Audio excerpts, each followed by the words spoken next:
Coucou la communauté, j'espère que vous allez bien. Bienvenue à ceux et celles qui passent sur ce partage. Je sens que ça va être une vidéo particulière qui vraiment je préfère prévenir. Je ressens que je vais me laisser guider, mais c'est un message qui pourra vraiment pas parler à tout le monde. C'est vraiment un message entre parenthèses, voilà, à un instant T, intemporel qui pourra vraiment résonner avec certaines personnes. Voilà, mais pas forcément tout le monde en fait. Je ressens que ça dépend du chemin de vie de chaque personne. Donc ça pourra pas résonner avec tout le monde. C'est un message très particulier, très à part. Et je me sens dans des énergies contrariées. Je sais pas, voilà, je sais pas. En fait, je suis clairsentiente, donc je vais canaliser, je vais dire ce qui me vient. Je réécouterai la vidéo et je verrai ce que j'en pense. Donc moi je suis Julie, je suis canal, je canalise des énergies et des messages à un instant T, selon mes ressentis, selon mes propres filtres. Je ne détiens aucune vérité absolue, je préfère le rappeler. Chacun est libre d'interpréter le message comme il le ressent, comme il le perçoit, de le prendre ou pas. Moi quand je fais une vidéo, voilà, je sais que le message sera transmis aux personnes qui ont besoin d'entendre ces messages. Et puis après, voilà, je ne détiens aucune vérité absolue. Et puis chacun ses croyances et chacun son cheminement selon ce qu'il a besoin de comprendre à l'instant T ou pas en fait. Vous prenez pas la tête là-dessus franchement. Et puis bien sûr, ces contenus ne sont vraiment pas destinés et réservés à des personnes mineures de moins de 18 ans. C'est vraiment parce que ce sont des vidéos qui appellent quand même à un discernement très très important. En fait, je pense que le message commence direct. En fait, j'ai l'impression que je canalise directement, donc je vais me laisser aller. Je vais me faire confiance. Le discernement est de mise sur ce type de vidéo. C'est ça qu'on m'envoie, même pour moi. Hein. Moi, je regarde des guidances. Je veux dire, je suis passionnée par les arts divinatoires. Et c'est pour tous ceux qui se sentent passionnés par les arts divinatoires, qui aiment tirer les cartes ou regarder ce genre de contenu sur les vidéos.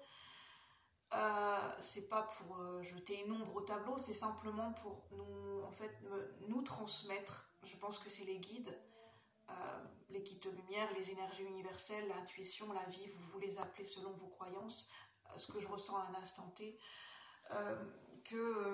De faire preuve de discernement par rapport à ce qu'on écoute, par rapport à ce qu'on voit, à ce qu'on entend, au sens plus général, notamment à la télé, les médias, les interviews, ce qu'on entend dans la rue, ce qui est colporté.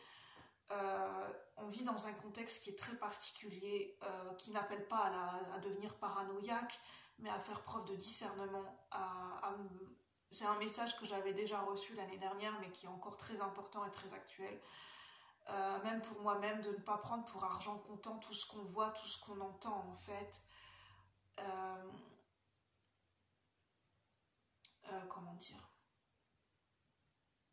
Parce qu'après, une fois qu'on a pris une certaine direction dans notre façon de penser, c'est difficile après par la suite de prendre du recul et de faire machine arrière. Et notamment, on m'appelait sur ce type de guidance, sur ce type de contenu, tout ce qui est art divinatoire, tirage de cartes, voyance, médiumnité. Je suis là-dedans, hein, je me jette pas la pierre, j'aime tirer les cartes, je prends ça très au sérieux, et puis, mais voilà, je suis humaine, et c'est tout à chacun, ça demande de faire preuve de discernement, de prendre du recul, d'avoir de garder aussi les pieds sur terre, parce qu'on vit on vit sur terre, on est un être humain, on a notre vie de tous les jours, de faire preuve aussi de raisonnement logique.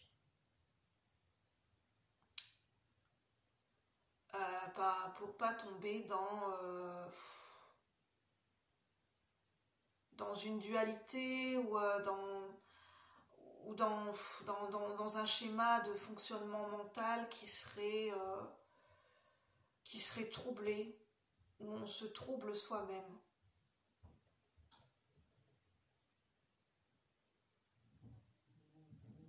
Et où ça devient... j'essaye de comprendre, où ça devient malsain. Ça ça devient malsain pour soi et on s'en rend plus compte en fait.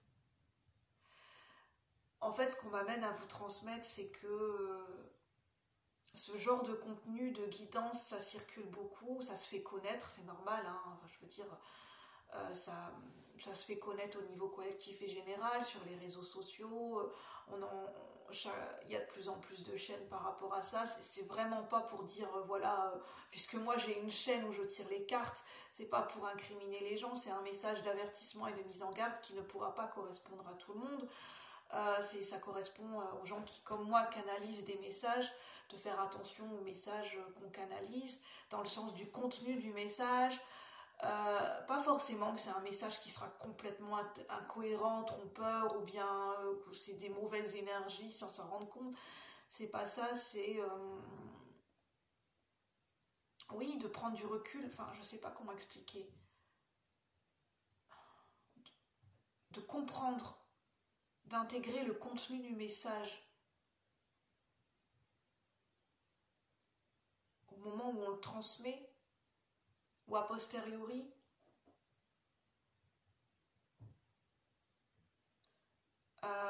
Oui, c'est ça en fait, de prendre l'importance d'accorder de la valeur au message qu'on transmet, au contenu, au message, à l'énergie qui est véhiculée, parce qu'on est là, c'est d'accorder de la valeur dans notre énergie, dans notre essence, dans notre chemin de vie par rapport au fait qu'on canalise des messages, qu'on se ressent médium ou canal, et peu importe selon le mot que vous mettez derrière ça, mais d'accorder de la valeur à d'honorer le fait d'être un canal dans le message qu'on va transmettre, le message qu'on réceptionne par rapport à des énergies à un instant T, le message en lui-même, de lui accorder de la valeur en fait au message qu'on va transmettre. Je ne sais pas ce que ça implique d'accorder de la valeur au message qu'on se transmet. Est-ce que c'est dans la manière de le communiquer? Est-ce que c'est dans la manière de le ressentir? Est-ce que c'est d'y mettre plus de conscience? Non, c'est d'y mettre de la valeur. De la valeur, ça touche à l'estime de soi, au fait de s'estimer, de se faire confiance, d'accorder de la valeur et de l'estime, oui, d'honorer le message qu'on est en train de transmettre en fait. Pour ceux qui canalisent des messages comme moi, pour ceux qui ressentent des énergies, qui expriment leurs émotions, leurs ressentis, d'accorder de la valeur, la juste valeur, la juste mesure, et d'honorer le message en fait. Ah oui, c'est ça, d'honorer le message dans le fait de la compréhension, de l'intégration, de la leçon, du conseil, de la piste de réflexion qui nous est transmis. Enfin voilà, de l'honorer, de le prendre en considération et pas de tomber dans la surconsommation d'informations et de messages et ne plus honorer le message en lui-même en tant que tel en fait, et de tomber dans ce système de surconsommation. On n'accorde plus de la valeur aux choses, aux gens, aux informations, au contenu, aux messages. Voilà, c'est ce que j'avais besoin de transmettre. Je pense que c'est important, donc prenez uniquement ce qui résonne. Ce message, bien sûr, ne peut pas parler à tout le monde, mais si je le transmets, c'est qu'il a son importance. Et justement, d'honorer ce message en vous le transmettant. Et je m'inclus bien sûr aussi dans ce message. Bon, sur ce, je vous souhaite un bon week-end. N'oubliez pas que c'est un message intemporel qui sera juste au moment où vous le visionnerez. Sur ce, à bientôt la communauté. Bye bye, merci.